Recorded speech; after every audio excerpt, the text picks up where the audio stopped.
This is SSPTV News, brought to you by Samsung Productions and the Hazleton Standard Speaker. A grant program aimed at helping local hospitality businesses has launched in Luzerne County. We have details on it next. Why, hello there, everyone, and thank you so much for tuning in, streaming in, whatever. Just thank you so much for being with us. We really do appreciate it. I'm Ken Cara, and I'm all ready with your local information. There's been a lot of good news for local businesses this week. On Monday, Governor Tom Wolf announced changes to COVID-19 mitigation efforts coming on April 4th that will allow more people in restaurants and other venues. Also on Monday, a grant program launched in Luzerne County for businesses in the hospitality industry. Right now, our Lisa Sugar talks with Greater Hazleton Can-Do Business Development Specialist Mark Minig about the program.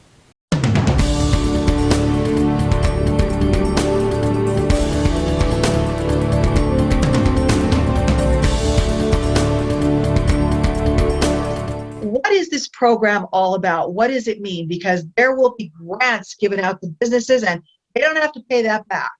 Hello, Lisa. Thank you for having me on here today.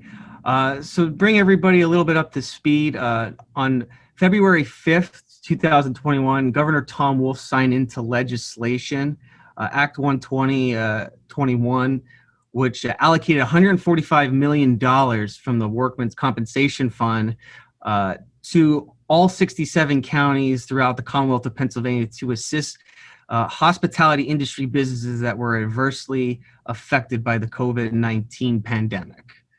The goal was to help these hospitality businesses get through these last couple months of the pandemic, assisting them with different type of expenses such as utilities, rent, mortgage, maybe help them with working capital expenses such as inventory, supplies, maybe helping them purchase PPE to make their facilities safer. So that is the whole intent of the program, is to assist those businesses with those losses that they've associated with the shutdown. Who all would be eligible for this that can apply?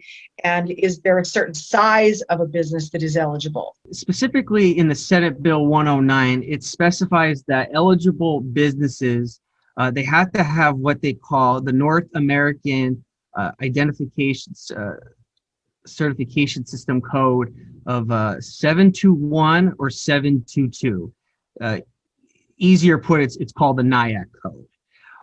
This is a number that is found on businesses' tax returns that could be easily looked up. And the purpose for that code is for the IRS to categorize businesses for tax purposes. With respect to other requirements for eligibility, businesses have to be a for-profit entity that is not publicly traded. They have to be able to demonstrate a 25% reduction in gross receipts in any quarter of 2020 compared to those same quarters of 2019. They have to have been in business on February 15th, 2020 as well. They cannot have more than 300 full-time equivalent employees, and they cannot have a net worth of no more than $15 million. What do they have to do now? When does the application process begin? What do they have to do and to become eligible for a possible grant?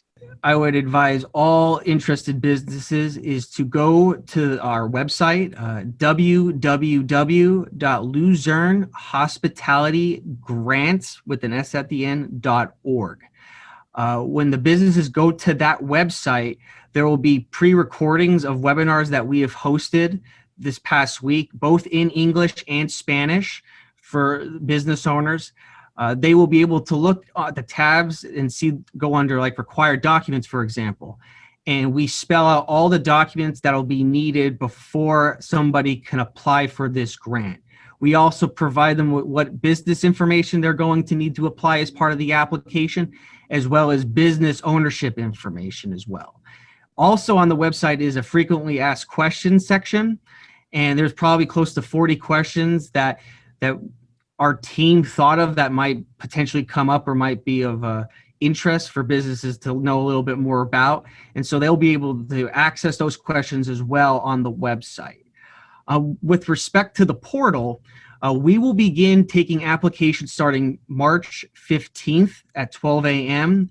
We're going to keep the application portal open for 3 weeks, which will close April 5th at 5 p.m. One thing I really want to stress is this is not first come, first serve. So we put the information, we got the website out as soon as we could, because we want to give the businesses enough time to gather everything that they're going to need, because it's not like they have it right there available that second, and to take their time and answer all the questions. We want to make this as customer service friendly as possible. We want to do it in a timely and efficient manner. So that's what I would tell anybody who's interested right now, is to go to that website, read all the information very carefully, and that'll lead you on the path to submitting a successful application. Today's news feature is brought to you by the Residence Inn by Marriott and Humboldt Station. Are you traveling with a four-legged friend? Call the Residence Inn at 570-455-9555. Time now for weather on SSPTV News.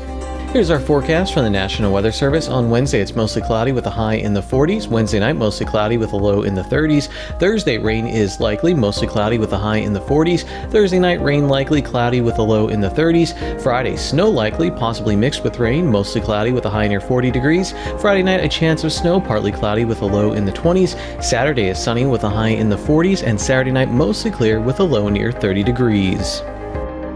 Pocono Raceway sent out a release on Monday saying they are ready to welcome fans back this summer after the governor's announcement that outdoor events can operate at 50% of capacity. Pocono Raceway will host 2 NASCAR Cup Series races the weekend of June 25th. For more information, go to PoconoRaceway.com. Coming up next, the city of Hazleton is ready to bring some Easter joy to the area. Details on their drive-through celebration are next. In sports, we look back at the district championship girls basketball game between Hazleton area and Wilkes-Barre area, and we find out where 2 MMI Prep baseball players will be playing in college. And in the SSPTV Spotlight, we hear the story of a Lehigh Valley Health Network athletic trainer that worked on the front lines of the pandemic. Good evening, everyone. Here's today's Talk of the Town. The Greater Hazleton Chamber of Commerce will have their virtual red carpet breakfast on Thursday, March 18th from 8 until 9 a.m., and Hazleton Mayor Jeff Cassat will be this month's guest. If you would like to take part in the event, you must register by 3 p.m. on Wednesday. And that's today's Talk of the Town. SSPTV News would like to send sincere condolences to the family and friends of these recently departed. Veronica Belkanich, age 93, of Freeland. A funeral service will be held on Friday at 11 a.m. at St. John Russian Orthodox Church in Esquehoning.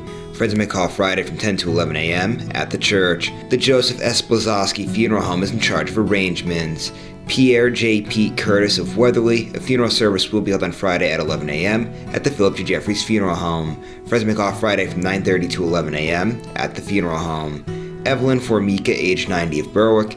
Services will be held at the convenience of the family under the James L. Hinckley Jr. Funeral Home in Berwick. Marie M. Kontansky, age 91, of Hazel Township. The Crofton Hughes Funeral Home will announce the arrangements.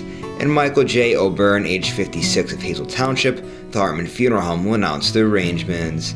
Today's social and obituary report is brought to you by Hartman Funeral Homes and Crematory. Call 570-788-0977 or go to hartmanfuneral.com.